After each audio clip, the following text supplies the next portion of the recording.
Hello and welcome to the second round of the Oakland County Championships located at the Lion's Den course. I'm here commentating with Matt Jackson. How you doing, Matt? I'm doing well. Excited again to be back to watch this second round. And I do have experience at the Gulch, so it's going to be fun to watch these guys attack it. For sure.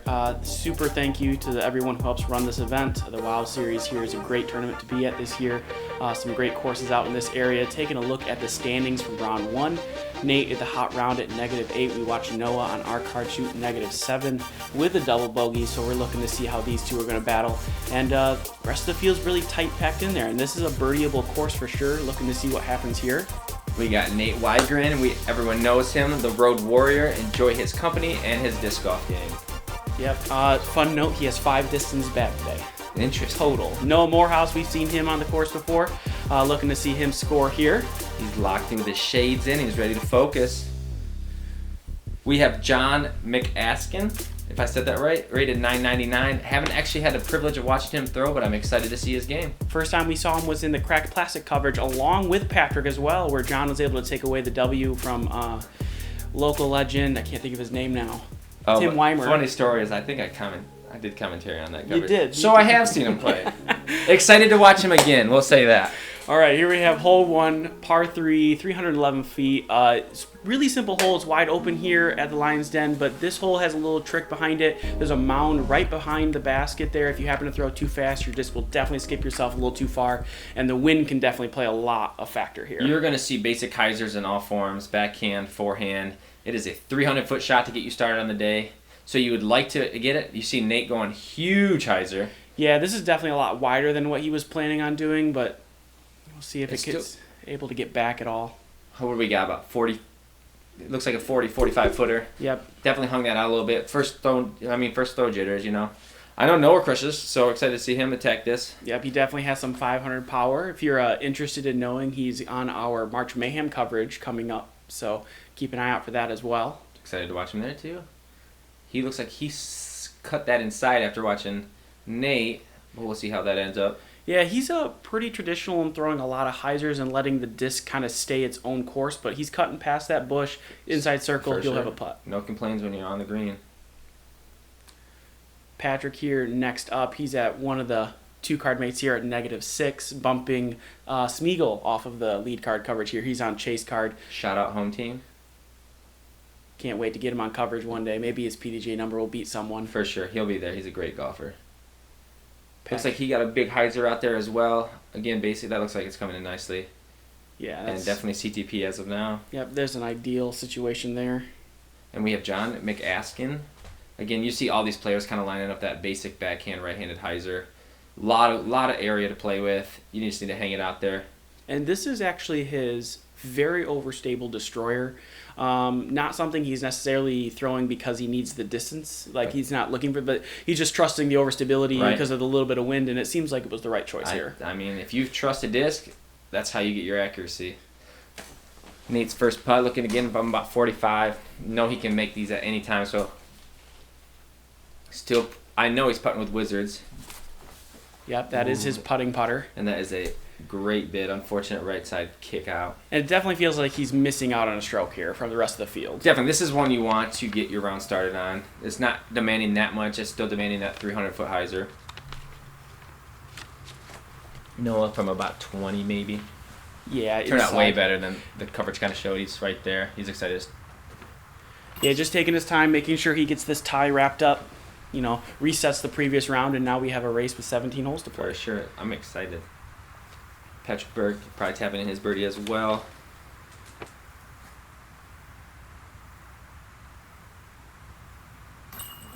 Nice. And CTP Burke McAskin is going to probably just reach into the basket and put his disc. Yeah, Patrick noticing there was a disc left on top of the basket. Wasn't sure who that was at first. Ended up being a local player from Kalamazoo. Who in turn I found out. So we're going to take that with us, and I'll get it to him later on. Rock on. He is in the event today. I did find him after the round. I didn't have the opportunity to find him during the round, but heading to hole 2 now. Par 3, 335 feet. Go ahead and tell us, Matt, what we got going on here. We got a 335 foot. Again, with this being on an old dump, old landfill, you're going to see a lot of big hyzers. Again, a birdie attackable course. I know you can throw a forehand or backhand on this hole. You just need to get right into that mouth of those pine trees. On this hole specifically, there is an OB in the longer grass on the left side there. Kind of plays as that trap area, so you got to be a little wary of that. As long as you leave your hyzer out wide enough, it shouldn't come into play, but a misfire over the top of these first initial trees definitely will put that into play. Definitely. He hung that up high. Yeah, he's just trusting this big, wide swinging destroyer. Do you remember what the wind was like on this day? It kind of switched on and forth. We had more gusts than we had a consistent wind, but I say the consistent wind was probably just over 5 or 6 miles an hour, and then we got gusts anywhere up between 15, depending on where we were on the course. For sure. You can see it on top of the trees. Everything kind of blows a little bit. Definitely why I asked. We got Patrick again ripping out a hyzer. Looks a touch inside. Maybe. Yeah, and we thought this was OB for sure, and he's going to get kind of a baby counter skip on that grass. He's going to be on the other side of the pine tree, but he's not OB. Nice. Saves him a stroke. For sure. He thought he was OB from the tee box? Everyone thought he was, 100%. So he got that relief where you deep breath. Yeah, when he got around there, he's a little relieved to be able to have a chance to save something. I think he's going back to that trustworthy destroyer, it looked like. Oh, yeah. Yes, this will be a popular theme from John for the rest of the round. That's the thing about the Lion's Den is most of the shots are reachable with a hyzer angle, which gives you that trust if you have that overstable disc that you know you can push out 350 feet. It really helps. Nate throwing a mid-range here. I'd imagine. He throws so hard. Yeah, he throws very hard. He's kind of one of those players you see kind of hit the ground a lot just because he really commits into stuff. It's just he's really putting that power in behind every shot he's got. Hey, he's in bounds. Might not have a shot, but he's going to hopefully pitch up. Ooh. Little closer than the He's pitch. Still happy to get off this hole with a 3. Yeah, 100%. Could have easily been a 4. He's going to take what he can get. Looks like Nate is probably just outside circle 1.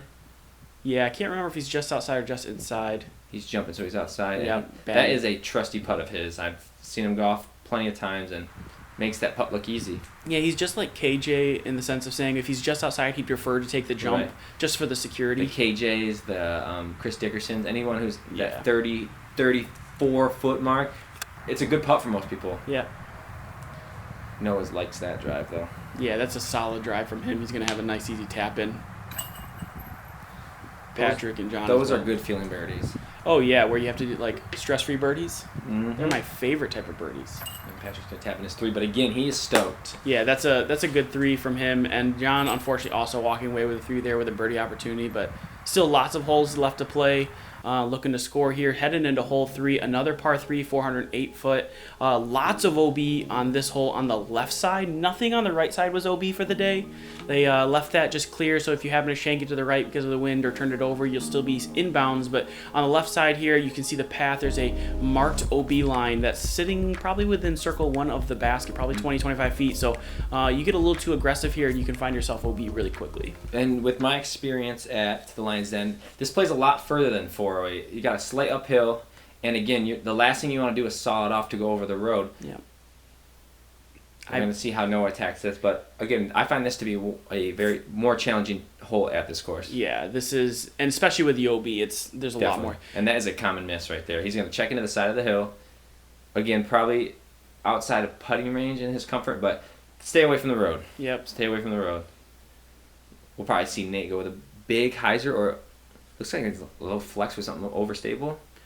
This is either his Cloudbreaker 2. No, that's not his Cloudbreaker 2. That's something else. He knew that was going to turn. It looks like it's going to get hyzer back into the hillside. Okay, it's got to get over that bush, and it does so nicely. That is a great shot. And this is a bonus birdie. This hole played, actually, surprisingly, I would have thought it played over, but it plays at exactly par today. Interesting. So that's a fantastic drive for him to give him at least a 2-look. Patrick Burke. He's got some surprising power today, too. We didn't get to see it at the cracked plastic, but this is a solid pull from him as well. Definitely something on the flippier side of high speed. Yep. And it looks like it is a good pull. We had a little bit of tailwind at this position, I believe, so I think a little flippy was in favor to kind of guarantee you're not going to dump over to that left side, but John says he's going to take that destroyer again. Same overstable that you explained, for sure.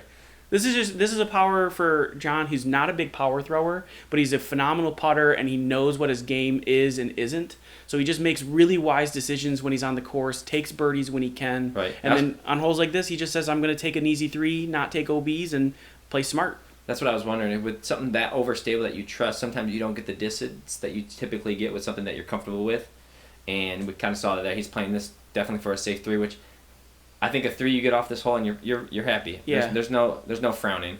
Like I said, this plays as par for the day, so really he's losing strokes to very few people. Very few, yep. I like that. No kind of pitching up with his putter. It's got to sit. Does so nicely. That. Looks like a sunny / cloudy day out there. Yeah, it kind of was like an overcast. We had rain in the first round, and we were panicking because we thought there would be a storm all day. Like radar said it was going to keep coming. It just kept pushing south every single time. And for those who don't know, this course is literally on the other side of the highway from Kensington Metro Park. Yeah. It's not used as much as Kensington, but it is, again, a very fun course to go play. Yeah, Kensington has a Great pay-to-play and it's fantastic birdie from Nate. So if you ever were in an area and were looking for a free courses, I would take this 100%. Totally. I enjoy this loop. It's a great place to practice, get some shots in. John taps in his easy par. Accomplished exactly what he was looking out to do. Patrick Burke, same thing, going putting for his par. This is a very scoreable course. You're looking to shoot probably 11 to 14 down, yeah. Absolutely. If you're trying to be competitive here, so these guys are definitely looking to score. And there's a couple holes out here that, like this one, this is a par 3, which is like taking a birdie just isn't realistic for some players. So being smart there, taking an easy 3 is fine. For sure. We got hole 4 at 526 feet. This is a par 4.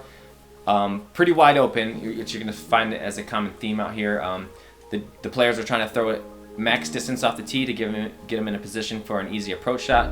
The pin is on a slight slope, so you can see rollaways, but it's also really nice to check into the hill to control your speed. Yep, and there's a lot of OB on this course today, but none of it that's really affecting this hole. For sure. I mean, there's 300 feet to the right and there's an OB line, and then 300 feet to the left and there's OB line. There's no restrictions from these guys just being able to just rip on this disc full power. This is a Cloud Breaker 2 from Nate. He's got it turned nicely, it looks. Yeah, and this was really, there's the headwind at this particular hole. Boom. Yeah, that's a boom. Look at his approach to that par 4. He's going to have an eagle look. All right, that's crazy. I wish I could throw Shorter that far. par 4, definitely, but at the same time, like, you need to execute a good tee shot. And especially with the pin location on this particular hill, it plays a little easier just because you have a hill to check into. Mm-hmm. And so that allows a lot of people's approach shots to be really, really safe. Noah here didn't quite get his turned over. It's going to hyzer out to that left side. But like I said, there's the OB so far away. He just has a 200-foot approach shot. For a player like of his caliber, it's a pretty standard shot. Routine. You'll see a lot of routine second shots on this hole if you have a good shot. Good tee shot. Patrick Burke. See what he can do here. I don't know Patrick's bag really well here. I think this is a destroyer. And this is ripped really well angle-wise. It's just a little too low for it to kind of carry that full distance. But with the low flight, it is cutting wind a little bit higher than better if he was to throw it higher. I think if it was 5 feet, 6 feet higher, he'd be pushing Nate's distance for sure. Mm-hmm. It just ended up being choked up a little early. Definitely. And guess what he's throwing? I imagine that trusty destroyer to put him in the middle of the fairway, which again is a great play because you can see most of the other athletes, though are close, not guaranteed an eagle. Right. So he's putting out a safe shot, which puts him in the middle, and he's going to trust his upshot, maybe with the same disc. Yeah, he's actually going with a forehand here. I think he just likes the angle that's going to check up on rather than the backhand, because that's really the only mistake you can have. If you end up on this right side where he's at and throw something a little too overstable, you can skip down the hill and leave yourself with a bigger putt. But perfect. Yeah, good execution from him. He's got a game plan. Yeah, easy birdie. I wish I was that prepared going into a tournament. You know, he definitely has his ideas on which holes he knows, and he's playing to his game plan. Nice. Noah with an overstable approach, it looks. Imagine gator. Yeah, I think it's his gator. I don't know if he bags 2. I know he has a blue one. Not sure, 100% sure if that was a gator or not, but it was definitely overstable. Might have been his own. Patrick looks like some sort of putter. Yeah, he's got his banger there. He's giving that a run. A little farther away, you can see the wind kind of ripping here a little bit. What do we got, about 50 uphill? Yeah, this is if 50. And we had a really strange wind that he was trying to fight against and just awkward angle. So he's going to have to settle for his tap and birdie. No loss, that's what I'm saying. Not the tap and birdie, oh no. Don't complain. No, for his birdie. Happy with that. Yeah, and it looks like all these guys have pretty clean birdie looks here. Patrick sporting out his U of M shirt here. Go blue. It's tough, but go blue. You're right. These days. Respect there, though. I respect what they're trying to do. Respect the state of Michigan. Absolutely. I didn't say anything to him the whole time. I know John's a State fan. Yep, that's what I'm saying. Just respect the state of Michigan. We got a lot of work to do, boys and girls. And these are all going to be nicely cleaned up. Easy birdie. Nice star frame from the card here. First one so far of the round. Hopefully many more to come as we head into the next hole. Which, again, though an easy par 4 on the easier side of distance, you still need to execute, and these guys are happy with all birdies. Absolutely. Hole 5, par 3, 312 feet. The OB here is right along the road here, so as you get closer to the basket, the road kind of inches towards it. There's no real OB on the left to speak of, so you'll see a lot of forehands here. Backhands that go to the right side are fine as long as the disc is overstable enough. You just kind of bring it into play. A lot of players just choose not to do that. You'll see Nate here going with a forehand. I can't remember what this disc is. He had a great little on Facebook. He made a post about it saying, "Can you guess the 5 discs he ran today?" And I guessed all of them except his mid range. 5 discs. So he has clearly 2 high speeds. He has a Cloudbreaker 2 in this one. That is a snap, but it looks like a little left. Yeah, this is over the hill here. He needs it to do a lot of work. Yeah, it looked like he ripped that though. Again, the backhand's semi-scary if you're coming into a headwind, because the OB is on that side, so the forehand is the favorable play if you got it, but we're going to see each player do their own, what they feel comfortable with. Yeah, we'll see what he does here. I know this is an overstable disc. I've seen him throw it a couple times now, and he likes to throw things on hyzer angles, and that flipped up a little bit right into a good angle here, so he's been over the road the whole time, but that's pretty. Wow. Yeah, that's great shot. Real pretty. Mm-hmm. Patrick Burke probably trying to match that exact line. Got to see it, now execute it. Yeah, the one thing about 300 feet is it's just one of those distances that are really tricky for a lot of players. When people first start playing out in disc golf, 330 feet for backhand drives just is like this cap until they figure it out, and then they can get over it. And forehanding distance, it seems like the distance that people have trouble beating is that 280. Mm-hmm. And so sometimes players are kind of forced here to go with their backhand, as we see John go with the handy-dandy destroyer. I think when you get to the MPO level, you should be relatively comfortable with a 300-foot hyzer. Yeah. I think that helps, obviously. I mean, you see these, Pro Tour events, they're throwing 400-foot hyzers, but in a local, 300-foot hyzer is going to help you out a lot. A ton. It's unfair for you to compare yourself to players like Paul McBeth or Eagle who can throw a 600 backhand and a 500 forehand. It's like you're just not going to be able to do that without some experience. The human disc golfer, a 300-foot hyzer shot is important. Absolutely. Especially you're playing in a state like Michigan, which is often a little shorter. Definitely. But you definitely want to be a little more precise when you're in Michigan, because it definitely can come up and get you. As Great John, putt. Just outside the circle there. He's very happy. Yep. Definitely one he didn't want to let get away. It's in his game plan to get this one. It's that trusty destroyer. Oh yeah, he has that in his hand a lot today. Spoiler alert. As we're on hole 5, he's gonna give it all away, guys. Don't let him do that. Tap-ins with a driver for sure. That's a 5 discs. What's he carrying? He's still carrying his regular bag though. He is. His bag's just full of towels. It makes sense. It was raining. It was raining earlier. Yep. Hole 6 now, par 3, 271 foot. This is the 50-50 hole in case there's no ace today. This also the tiebreaker for the ace pool, so interested to see how that plays out. There's an OB kind of rock collection right in front of the basket. That gets people a little bit, but really if you throw over it right into the hill, it's really relatively close. You just don't go deep is really the thing, and don't go short. This is one of the funner holes on the course to throw. Funner is a word, but this is a great shot to watch. It's a disc golf word. Yep. We're going to make it one. I appreciate that. This is really well controlled, wide of the OB the whole time. It just checks up in the hill. It looked like a gator, some overstable mid-range. Yeah.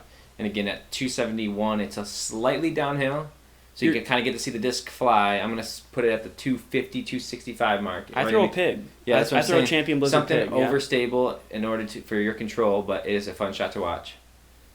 Definitely a lot of ace runs happening here today. Patrick Burke looks like he's throwing that yellow high-speed driver he's kind of been throwing for the last couple, but he trusts it. Yep. And I think he was just making sure his disc was going to compete with the wind. I'm not For sure sure. what's in his mid-range putter area if he didn't have a disc just trustworthy in that kind of overstability. You see John just going with the same destroyer. He just has to check it out. And kind of slow the arm down just a little bit. But at the same time, you know exactly what that disc is going to do. This is a little inside. That wind's kind of pushing it. Ooh, skip the OB. Now, anytime you roll over that little mound, it makes the putt that much more intimidating. Yep. And you can't see the disc either, so you're kind of worried about Right. where's that going to go. He's got his Buzz OS here, and he's really just wanting to leave this out super wide. And this is looking really good the whole way. Go in. Just a touch short. Still love it. Friendly roll. Right. Couple inches in front of the current CTP holder, so he's going to be able to snag that. He got it. This is that intimidating putt I was talking about. Yeah, John's really got to not let this one go. Great Bang. putt. Does a nice job here. Hole 6 actually doesn't play as the easiest hole in the day. I was a little surprised by it. I think the OB kind of snuck up on some people and took some strokes away. Only plays .2 under par for the day. Definitely not one of the easiest holes looking at the scores here, but definitely one that you're really looking to get. Right. Yeah, I just think some people probably landed that OB and then had a bush to contend with. They're just a little too far in the wind to... EOB probably definitely dropped the stroke average Yeah. because this is a hole you definitely want to get. But no guarantee. You're wide open on top of a old landfill, so you're on top of a hill. The wind's going to be a little bit gustier. There's always wind out here. Lots of... It's just like Old Farm, if you've ever been there. It's just Definitely. constantly there. Always some wind. So we got hole 7 now. Another par 4 at 495 feet. What makes this hole challenging is the pin placement. You'll see this group of pine trees that are kind of straight ahead of the drone right now. I'm so proud of my flight during this. It took me a lot of time to convince myself to do this. You went through? I did. Oh man, like I said, the drive is another crush, but the pin placement in this pocket of pine trees / oak trees is very challenging to access. So, though you throw 400 off the tee box, the second shot is the most important on this hole. Yeah, Hobie and I record most of these courses blind the day before, so if we weren't sure where the basket was, then he's told me that it was there, and I had to convince myself just do it. You trusted it. Just do it. Yeah, don't break the $1,000 drone. Just do it. So, in other words, thank you, Crew 42, for giving us the foul flights. For being dumb enough to do To it. doing it because it lets you know what this hole's like. Noah just smashing on this one. Boom. Really, honestly, because of how uphill it is, reaching the hole in one, even with 500 power, is not really doable because you just kind of have to beat a lot of pine tree in addition to it. So, I mean, you'd probably have to have 600 power to get that kind of shot to go. Definitely. And what makes this a par 4, I've mentioned it 2 minutes ago, but the pin placement. Yeah. It's just really good. It's very tough to access, which doesn't necessarily make a hole a par 4. This could be a challenging par 3 if you wanted it to be. But you'll see what happens. I'm excited to see everyone's second shot. Yeah. This is definitely one they want to capitalize on. There is OB on the right side with the parking lot and the road over there. But the left side where the reeds are at, they decided not to make that OB this year. Smart. So if you accidentally shank it way up high too far, you're still going to be able to throw from the reeds and get punished that way. So instead of getting OB stroked, you just have to throw from very stiff reeds. Back in the day, the Oakland County Championships, I don't know if the event still runs, but it used to be called 3 birdies in a row. And it was the same layout. It was first round at Kensington, second round at the Lion's Den. So I'm not sure if they still run that, but I guess just an idea. Yeah. This one's a little too stable throwing that destroyer. Didn't quite get over on it or didn't throw it wide enough. He's going to be right on the edge of that. We were a little worried about this being OB because we weren't sure at the time, but when we got up there, we double-checked our sheets. We had a handy-dandy little OB packet, and Right. John is safe here, so no stroke here, but he is definitely obstructed. Which makes that a second shot that much harder. Yeah, he's got that destroyer back in his hand again because he's just going to try to go really wide here. Skip in under the trees, probably? Yeah, that's really good. That's very talented, yeah. There is an opening on the right side. That's the popular approach. You see Patrick going to his knee. Sometimes it's that difficult to access this, and he's going to pull it right into that pine tree. It kind of looks like he pushed through a little bit. Yeah, he does push through. He's actually at the second pine tree closest to the basket, so he's got to look. And Nate's going spike. Nate says, "I don't care. I'm trying to go over the top." Boom. That is a common play if you have it, but again, your range of spiking down is short too. You either hit the tree early or the tree's long. No, it looks like he's kind of going to go under. He's in prime position. Yeah, this is really good. And even he overcorrected because that shot is intimidating. Yeah, he said, "Hey, I don't even care. I'm Yeah, close to the for basket. sure. We're taking I'm a birdie." I'm putting now. Yeah, seeing a 2 on here on this hole is just so... did not happen today. No, but I can't hardly imagine it, but... His putter is working. Yeah, John had that one early miss, and he's corrected since then. He's going to town. No here in the Open. I'm going to be able to have a look. Good birdie there. Yeah, so he got 2 for 2. Patrick is somewhere in the woods here. Oh, yep, he's right on the edge. Hopefully this should be an easy tap in for him. You never know, though. Sometimes you get a little... Look at that branch by his elbow. You know, just little things like that. His putting style is definitely unique, and it kind of was an advantage here because he putts so high. He's also got that like momentum, just like get him ready. I'm trying to compare him to something, but I just can't think. Yeah, he convinces himself to commit. To go through, for sure. Yeah. You see, like Chris Dickerson, he'll throw like 6 pump fakes before he steps up to his putt. Yep. Just kind of gets him ready. And that's Patrick's version of doing the same thing. See Donut directing the players on where to go next. Hole 8, par 3, 275 foot, another over the tree. I like this a lot. I wish there was maybe a little more obstacles up by the basket, maybe a sand trap kind of idea here, but really open pin location. You're just throwing a spike hyzer up and over. Plays this 380, 85 maybe with the uphill. Maybe some USDGC like mozzarella sticks? Maybe. Maybe. I don't know. Just idea. Hey, Arby's. It's an idea. That's what I'm saying. Hit me up. Get some more local Michigan Arby's stamped disc and get some mozzarella sticks, and we're good to go. Notice again, looks like he's throwing that yellow driver. He's on probably a big spike just to crash right by the pin. Yep. This is super overstable. Yeah, just way up in the air. He's holding it, so I think he likes it. Yeah, when he holds, you're right. He does. Sure. He does pose a little bit. He definitely liked it. That was pretty close to the first tasty. ace. Man, we need one so bad on the channel. It's coming. Nate's going to do the same thing. I imagine all 4 players do the same exact shot. There's a Buzz OS. It always looked like Nate slips. Yes. You know, but he's putting his whole body behind his disc, which gives him this crazy distance. But you're wondering, wow, did you slip there? How's the T-pad? You know? And they're wet from rain. For sure, that's definitely in your head. It's in your head. Patrick, it's not in Patrick's head. He's just going to play the... He looks controlled, and he is going to spike. Nice and low. It's got to... Coming in. Oh, this has got to choke up quickly. Was there a right to left or? There was a right to left right here. To left? Yep. Okay. There was a right to left, which was a little impacting these guys. Mm-hmm. The lefty player probably would have been a little more comfortable. Reed would be a little more comfortable on this hole. And the left side's a little more open. Like, there's just trees literally blocking the right hyzer more than the left. If you have it, I imagine there's a good spike forehand as well. Yeah, it's hard to convince yourself to throw that with wind. Right. And John, with his very trusty destroyer, decides to say, I'm parked still. I'm going to comment in below, John, would that be your 1-disc challenge? Ooh. If you could go around this whole course, would it be with that trusty destroyer? Bang. Hey, that is Patrick. A great putt. That's a great save from him, too. The star frame is still alive. Look at these scores down at the bottom. Everyone's still just crushing it out here. They're pacing hot. And again, this is a birdie-friendly course, we'll say. Yep. But it also makes you earn them. You still have to execute. Exactly. So with all these green, it's impressive is what we're saying. Yeah.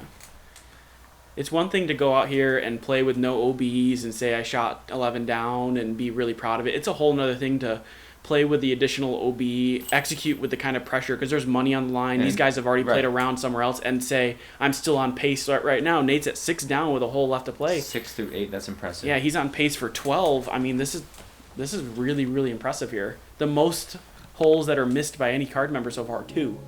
That's just crazy heading into hole 9, par 3, 281 feet. This one plays more like an island. It's more like a peninsula. You just have to get it over the OB roads here. This rough patch on the right side is also OB, so it all just kind of plays in there. Spike hyzer righties are really favored here because you can just put it straight up and down. As long as you get it past that initial tree line, that's the only thing you really have to...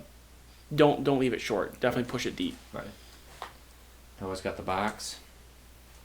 That beautiful CCR Open shirt. Sorry, I'm gonna have that same one in my closet. Said that in round 1. It's just so good. I love it. Michigan State doubles champions. We are in AM2. Shout out to Michael Upberg, my cousin. That is where I got that shirt. Great shot from him. I'm a doubles champion, but in AM3 with Tung Do. Give me some knocks.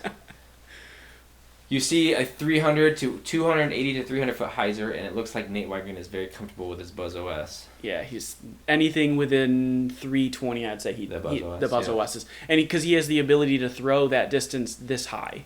And The wind got him a little bit there. For sure. Yeah, you can't see it on the camera, but as soon as he threw it in the air, it kind of gave a like awkward bounce. So it kind of cut a little distance off there. So he's much shorter than what he wanted, but he still has a putt there. He's gonna have to earn it. And Patrick going back to this yellow disc again. It's stable. He can trust it. It's his version of John's Destroyer for the round. And this is looking. His got a touch more flip than John's disc. Yes, this is definitely less stable than John's Destroyer. Look at that kiss off that pine tree. But just as dependable. For sure. That's a great looking shot. I wonder if he has the Destroyer in his hand. It's that like aqua blue, turquoise. If you see it, you know it's going to be good. And he's feeling it, both putter and driver this round. Yep. Looking to continue to convert here. This is a little inside. It's not what he wanted. He wanted to throw that wider. Pine tree.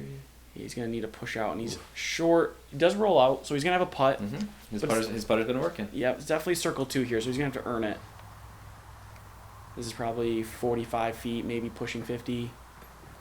Just a touch short. Good bit, though. Yeah, definitely one he wanted. This is definitely another hole, like probably in his game plan, that he needed to convert. Made him circles the edge, a comfortable putt. Leave it just a touch too short. Man, we were talking how well these guys were putting, and then making us look silly. Come on, guys. It's about me, not about you.